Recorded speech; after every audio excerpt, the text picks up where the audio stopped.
mensahe pero importante po kayo ang pulong sa Ginoo. Ang ingon sa Biblia manggod, man shall not live by bread alone, but by every word that comes from the mouth of God. So ang atong lawas na kinahanglan sa pisikal ng pagkaon, nga atong kaunon unya kay Thanksgiving celebration man eh. Pero ang atong kalag, ang atong espiritu kinahanglan pod sa pulong sa Ginoo. O aron mabalanse ba? Aron mahimutang healthy. Dili lang sa physical, kundi sa spiritual pod siya. By the way, para matanggal ang inyong mga kahadlok o kabalaka, ako di ay si Pastor Elmer Obilios, usa ako ka-interfaith leader sa Davao City. Ang buot kasabot niya na, kauban ako usahay ang mga religious leaders sa ubang mga grupo. Ang atong mga kaigsuunang Katoliko, kauban po nato ang pipila ka mga pari o madre o PSL, PSK. Unya, ang naay PSL nga usay sudoon ko sa simbahan kay naami seminar nga tambungan o kami ang mga lecturer. So matingala mga tao nga dunay pastor nga nag-lecture na apoy PSL o na apoy ustads. Pero ang among gi-lecture sa mga tao amo nang gisgutan para pag-abot dito uli debate. Ang among itudlo sa mga tao katong mga makatabang sa ila. So dili mo niya mabalaka niya nagatudlo punta sa mga para sa gingon kanina ni Ma'am Apple nga katong moral recovery program. So kana no. Dugay-dugay na ko nga nagtudlo sa atong police station sa Turil. Matag Lunes, kung dunay daghang relihiyon sa sulod sa police station. Pero wala gina sila reklamo sa gitudlo sa ila tungod kay wala ta nagtudlo og relihiyon atong gitudlo ang pulong sa Ginoo.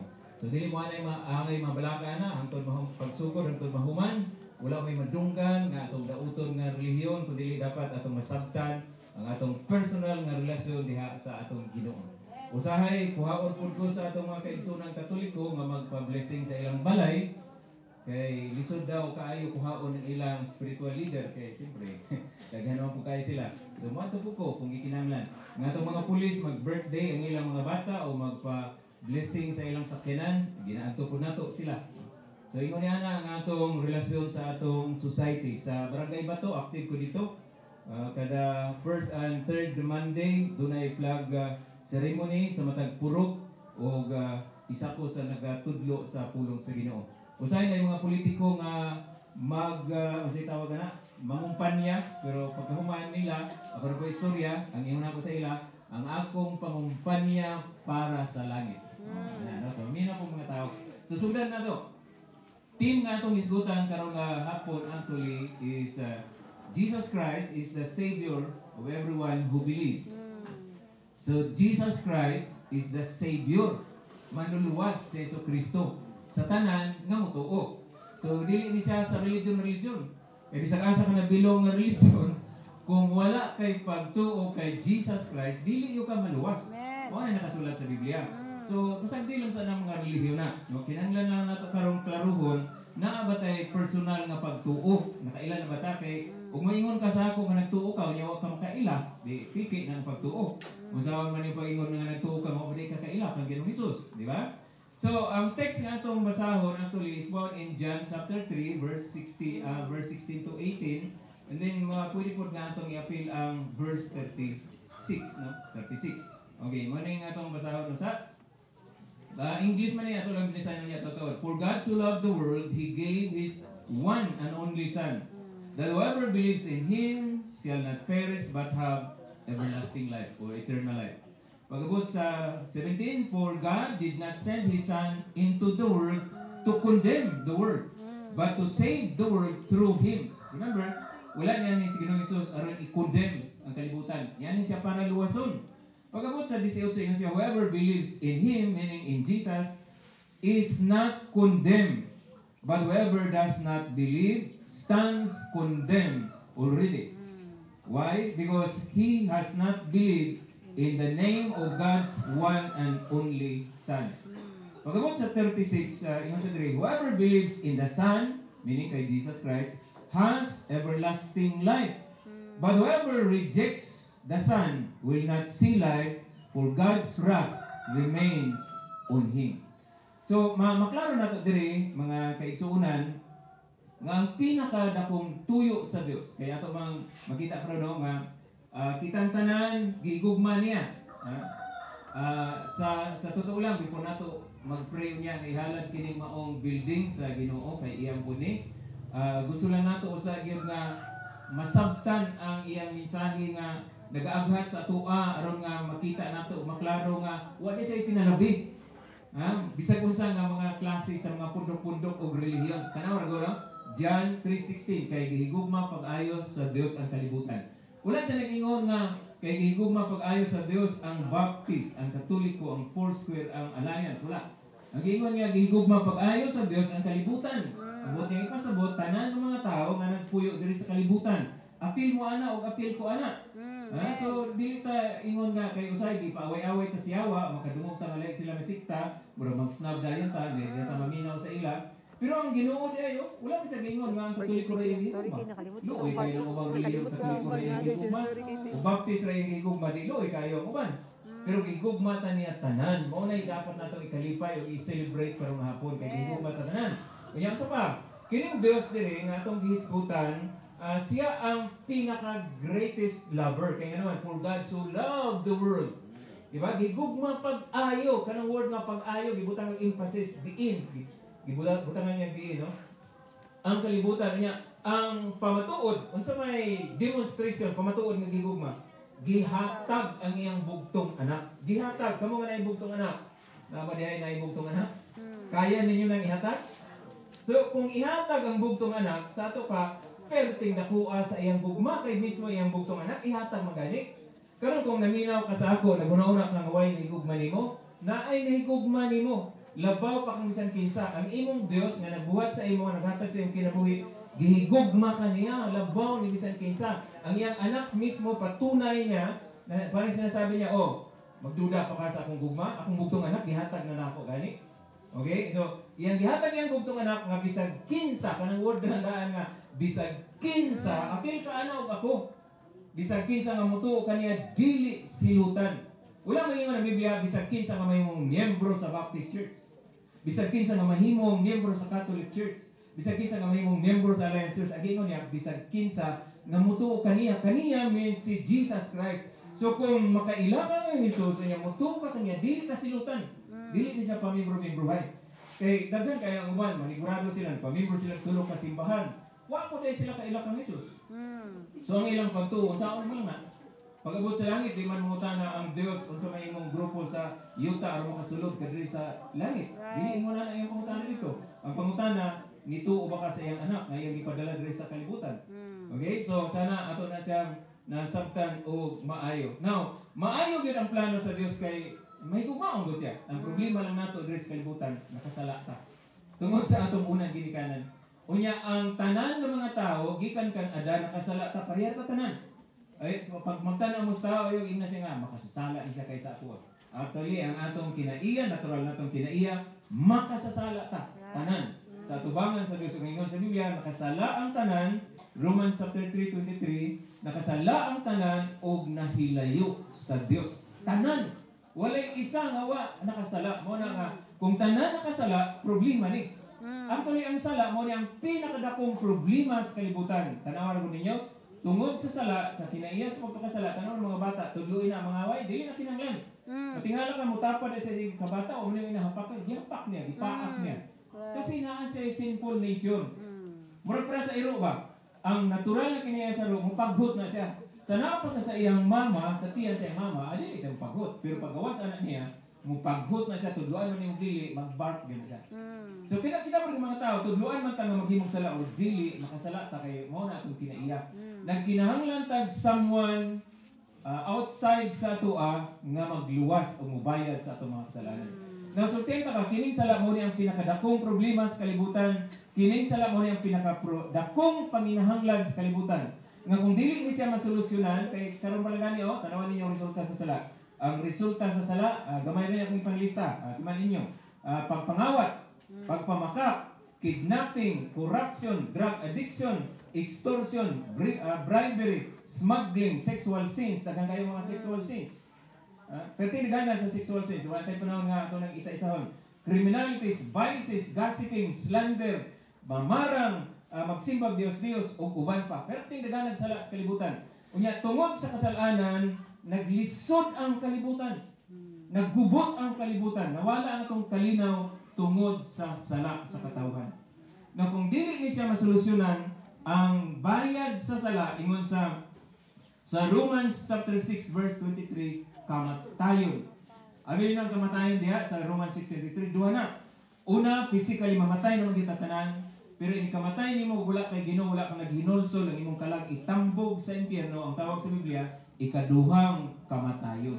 So you see, kung dili masolusyonan ni imong sala, kung dili ka mutuo kang Jesus, ikaw bayad sa imong sala. Pero sa imong ibayad, kamatayon. Mamatay ka physically, o itambog ang imong kalag dito sa impyerno. Pero si Jesus ang nianhi o nagbayad sa atong mga sala. Remember, si Jesus Christ mao ang solusyon sa Dios nga gipadala. Si Jesus Christ mao ang provision sa grabing panginahanglan sa kalibutan. Unsa kay ito? God gave His only Son. Gihatag yun. Gihatag yun siya. So kung gihatag, ang response dapat nato ang mga tao diri sa kalibutan, muhimog desisyon nga dawaton pinaagis pagtuo. Gihatag man. So hindi yun mo sa dawaton, unsa man naron ang gihatag. You see? Pero dili nang dawat-dawat. Dapat kung mo himo kang desisyon nga mo dawat kang Hesus, nakaila ka kaniya o tinuod ang pagtuo nimo sa imong kasing-kasing. Now, kining paghatag niya sa iyang bugtong anak, kay ang uban di man mutuo nga si Kristo anak sa Dios. When in fact, may mga dagkong relihiyon sa kalibutan nga dili gyud sila mutuo nga si Kristo anak sa Dios. Ang unang relihiyon sa time ni Ginoong Hesus wala gyud mutuo. Mao man gani ipalansang siya sa krus kay ang ingon nila, anak lang ka og tawo, unya moingon ka nga anak ka sa Dios. Wala sila nakahibalo nga ang Biblia nagsulti man gani pag-abot sa hustong panahon gipadala sa Dios ang iyang anak dinhi sa kalibutan, meaning dili siya sa taga-kalibutan. Gipadala siya gikan sa langit diri sa kalibutan ug nahimo siyang anak sa tawhanong inahan. Unsa may pasabot? Kinahanglan si Jesus makabaton siya unod, bukog ug dugo nga pareha sa atoa. Kay unsaon man paglansang sa krus kung wala siya unod, bukog ug dugo, unsa may dugo nga iniula para sa paghugas sa atong mga sala. Tao ang nakasala, so si Ginoong Hesus kinahanglan magpakatao aron angayan siya nga mobayad o mag-represent sa kasalanan sa mga tao. Mao na ang dapat natong masabtan pag-ayo. Si Jesus dili tao originally, pero nianhi siya og nagpakatao. Kana dapat masabtan na. Kung dili na nato masabtan, layaw yung pananaw kang Jesus, ug maingon ka nga si Jesus tao lang, na dili ka maluwas. Kaya ang Biblia nagsulti dapat mutuo ka nga si Jesus nga anak sa Dios nagpakatao. Kung pangutanon ka mutuo ka nga si Jesus tao, ang dapat natong itubag sumala sa Biblia, yes, nituo kami kay anak siya sa Dios nga nagpakatao. Pero dili siya originally tao. Dapat maklaro na sa ato. Now, twice nga pamatud-an sa amahan nga siya nga si Jesus iyang bugtong anak. Asa na siya makita? In Matthew chapter 3 verse 17, panahon nga gibaptize si Jesus, nagpabautismo po dahil si Ginoong Hesus. Actually, nagpabautismo. At the age of 30 anyos. Ang Biblia nagsulti ana nga walay ang bautismuhan kadtong nituuna. So dili pwede magbautismo bisag tigulang ka na wa pa ka nituo, di pod ka gyapon bautismuhan. Ang instruction sa Biblia ang mutuo lang. So mao na nga si Ginoong Hesus gibautismuhan siya kay siya man ang atong modelo. Siya ang atong example. Okay, katong gamay pa siya gihalad lang siya. Gidedicate lang siya, wala siya gibaptize. Pagkadako na niya, gibaptize siya bilang atong ehemplo. Human siya gibautismuhan, amin niyo sa nitabo, may tigong gikan sa langit ug ang amahan ang nagsulti, kini ang pinangga kong anak nga akong gikahimutan. So kung dunay usa nga dili motuo nga si Jesus anak sa Dios, wala mahimuot ang amahan kaniya. Kaya ang amahan na gani mismo ang nagsulti, kini ang pinangga kong anak. Kung maingon ka nga si Jesus mao mong amahan, dili na tinuod kasi ang amahan mao nagpadala sa iyang anak. So lahi ang amahan, lahi ang anak. Timan na to na siya kay kung diha palandaan di na ta magkaklaro-klaro so ang atong pagtuo walay klaro. Matthew chapter 17 verse 5, ikaduhang higayon nagsulti ang amahan dito sa langit. Kadto siya dito si Ginoong Hesus sa bukid unya misinag si Ginoong Hesus. Okay, ibang klase ni. Nakit-an sa iyang mga disipulo nga misiga siya. I mean, ang iyang glory iyang ipakita, misinag siya. Kaya maka-imagine na siguro ka ng musulaw o maayo, musiga, di ba? Mauna yung itabo sa iya. Pagkahuman ni Ana, unsay nisulti na po ang amahan, huwag yun siya, kini ang pinangga kong anak. By the way, kasabot ang nag-binisaya na, no? Okay lang? Okay na ta? Nagtaas daw kamot kartong di kayo kasabot. Okay na ta? Okay na. I'm sorry, si David pala nandito. So, si mama niya mag-translate ko niya. Now, Ang sa ibot, pasabot ana. Ang Father nag-iyon na po siya, this is my beloved Son, whom I am pleased. Listen to Him. So, gayang duwangan, kaganina, wala tong listen to Him. Pero diri sa maong sikan niya pag-testify, Matthew chapter 17, verse 5, sabi niya, paminaw kamo kaniya. So kung dili ta maminaw kang Ginoong Hesus, wala ta naminaw sa Amahan. Ang ingon sa Biblia, ang dili maghatag og pasidungog sa Amahan, wala nagpasidungog sa anak. So kung maingon ka nga ang Amahan mo ay nahimong anak, ay dili na tinuod. Ang Amahan mo ay nagpadala sa iyang anak, wala siya nahimong Amahan. Kung naay diri sa inyo na gunahuna ang Amahan na imong anak, ay dili na tinuod. So lahi na siya ng klases pagtuo. Now, unsa pa man, atong hinahinayan karon sa pagpadayag sa inyo kung kinsa si Jesus aron nga pag moingon kang nituo ka tama ang iyong pagtuo. Okay? Sige. Si Jesus actually is the way to heaven. Si Jesus mo ang dalan sa langit. Asa naman siya makita? John chapter 14 verse 6. Tingnan siya dito. Si Jesus ang nagsulti, I am. Siya ang nagsulti. I am the way, the truth, and the life. No one will come to the Father except by me. Remember that? Sa Bisaya pa, ingon sa Jesus, ako ang dalan, ang kamatuuran o kang kinabuhi, walay makaadto sa Amahan kung dili pinaagi ka nako. Wala siya nag-ingon, ang baptismo ay dalan, ang kamatuuran o kang kinabuhi, walay makaadto sa Amahan kung dili siya magpamembro sa baptis. Wala siya nag-ingon nga ang Katoliko ang dalan, ang Foursquare ang dalan, ang Alliance ang dalan, ang GIL ang dalan, ang UCCP ang dalan. Ang ingon niya, ako ang dalan. So kung kita walay Ginoong Hesus, di watay dalan? Unsa mo niyo pag-adto sa langit kung watay dalan?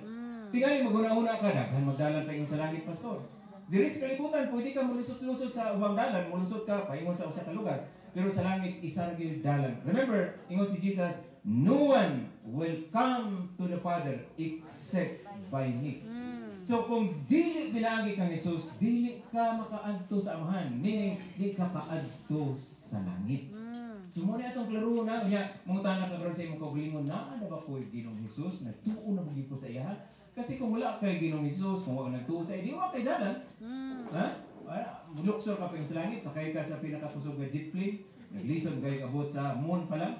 Diba? Sa langit pa, huwag makaadto sa langit. Right. Huwag yung sakyanan makaadto sa langit. Kung kining atong lawas, di niya makaadto sa langit. Kinahanglan niya ma-transform pa siya. And then another, Jesus is the door to heaven. So, naana sa Biblia, John chapter 10 verse 9, ingon si Ginoong Hesus, I am the door. Whosoever shall enter before me shall be saved. Sabi ni Isaiah pa, ako ang portahan. Diri sa atong simbahan, duha ka bukti portahan, isiradan ng isa. Pero nangagi mo tanan sa portahan. So, kayo kaasa mo dapit mangagi. So sa langit, isa rin portahan, si Jesus lang. Dili religion ang portahan.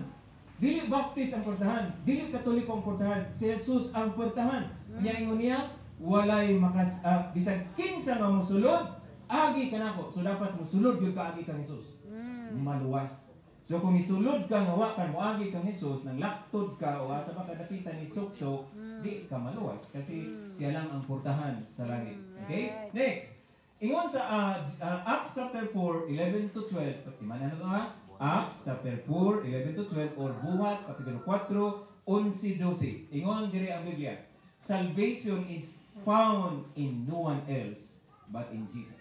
Amen. So meaning, bisag unsang klase nga lang, bisag kang kinsa o bisag unsa, walay kaluwasan. Ang kaluwasan naa lang diha kang Jesus. When in fact, gusto lang ko iklaro sa inyo, ang pangalan ng Jesus, ang buot pasabot, manluluwas. Baptist, dili manluluwas. Katoliko, dili. Foursquare, dili po. Kisa manluluwas? Si Jesus. Kisa ang nagpalansang sa krus, ang nagbayad sa atong sala? Si Jesus. Amen. Si Jesus ang gikinanglan nato ang mga tao. Ang yawa, iyatang gilibog-libog, ipadibati ka niya, ang uban, magkarate na, mag-inaway na ganit sila. Pero si Jesus, wala may alin. Halimbawa, nagpamimbro ka sa usa ka grupo, pero wag ka kaila kang Jesus. Di pag-abot sa judgment time, di dito ka sa impyerno pa yun. Kasi ang kaluwasan na kang Jesus. Okay? Bisa kung sa imong grupo, kung naa kay Jesus, mas maayo. Na ang problema nilang anak, kung ang grupo mismo, wa magtudlo o sentro kung kinsa si Jesus. Basig ang gisentro pagtudlo, ay, diri mo sa among grupo, aron kanira yun, luwason. Kanira yun, gihigugma. Ay, din, pinood. Ang Biblia ang resulti, gihigugma sa Diyos ang kalibutan, niya kamuray gihigugma. Another, kapikian po na siya. Di ba? Kalapastanganan, kasi ang Diyos mismo, iyang baablihan ang kaluwasan sa tanan niya karon gipugnan sa pipila ka mga grupo aron nga murag sila gyud tinuod daw. Okay? Sige. Of course, wala rin mention na. Walang atake daw. Pero ang kamatuoran itong isulti para lang mabuksan ang atong una-una.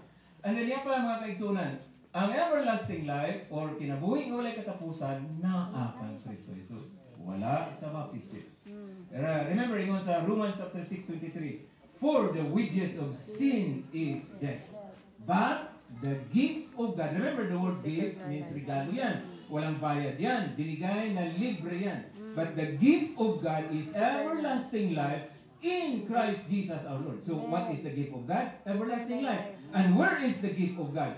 In Christ Jesus. Hindi sinabing, but the gift of God is everlasting life in the Catholic Church. In the Foursquare Church. Wala. In Christ Jesus our Lord. So dapat yun ay kada isa sa atua nakaila kang Jesus o mituo kang Jesus aron nga makadawat kita sa kinabuhi nga walay katapusan. Okay? Now, ni ay hapit na tama human mga iso, no? Matthew chapter 16 to 18. Kini nga tagpo ang mga disciple ni Jesus na wala pa siya ni namatay, wala pa siya ni kayag sa langit. Unya istorya sila ni Ginoong Hesus. Paminaw ni nga, halimbawa ako si Ginoong Hesus. Ipamutanan ako ang mga disipulo ningon sa dito. Matthew 16 to 18. Ingon sa mga tao, mga tao dito sa gawas. Ingon sa mga tao, kinsa daw ako. Okay? Nanubag ang mga disciples, ingon sila, ikaw daw si John the Baptist. Ikaw daw si Elijah. Ikaw daw si Jeremiah. Ikaw daw another nga propeta. Bisag isa sa ilang tubag, walay tama. Walay tama. Unya, sila na po nang ipangutanan ni Ginoong Hesus. Pero kamo, kinsa man ako. Si Pedro ang nagtubag sa mga istorya, kung basahon nimo, ningon si Pedro, you are the Christ, the Son of the living God. Sabi ni Siya pa, ikaw mo si Kristo, ang anak sa Diyos nga buhi. So tama si Pedro. Nga naman, amin mo sa gitubag ni Ginoong Hesus sa iya, bulahan ka Pedro. So meaning tama to yung gisulti. Kay kanang kamatuuran nga imong nahibaluan o gisulti karon, wala magikan sa pagbisan kinsa na tao kundi sa akong amahan nga tuwa sa langit. Si Ginoong Hesus na sa yuta, nag-istorya, that time wala pa siya gilansan sa cross, igitudlo niya ang amahan tuwa sa langit. So lahi gyud si Jesus dai no. Lahi ang amahan. Okay? So, meaning correct si Peter. Karon kamo ug ako dapat atong dawaton tong testimony ni Peter that Jesus is the Christ, the Son of the living God. Korrekto siya kay si Ginoong Hesus mismo nangingon, bulahan ka Pedro. Kay kanang kamatuuran. So matuod to. So giangko ni Ginoong Hesus nga siya si Kristo, siya ang anak sa Dios nga buhi. Unya ato, abin mo sa isumpay ni Ginoong Hesus, ingon siya, isultihan ko ikaw Pedro, ibabaw ni ining bato, tukuron ko ang akong iglesia. I will build my church. Now, tanaw ninyo, church building dedication. Kaya ba mo nga ang church building? Mo na itong emphasize nga church building. Ang church sa Biblia, mga tao na tinawag sa Dios gikan sa una sa kangitngitan ngadto sa iyang katingalahang kahayag. Pinagi sa maayong balita sa kaluwasan. Unya naa sa Biblia nga ang simbahan or ang church nagtigom sa balay ni Ninpa. O hindi kong building, magtigom dahil mga building sa sulod sa balay ni Ninpa, kagamay sa iyang balay, yung mga building dako kayo. So meaning, ang church means people of God. Mga katawhan sa Dios nga naa na karon gitawag niya, gitigom niya. Mao na ang simbahan.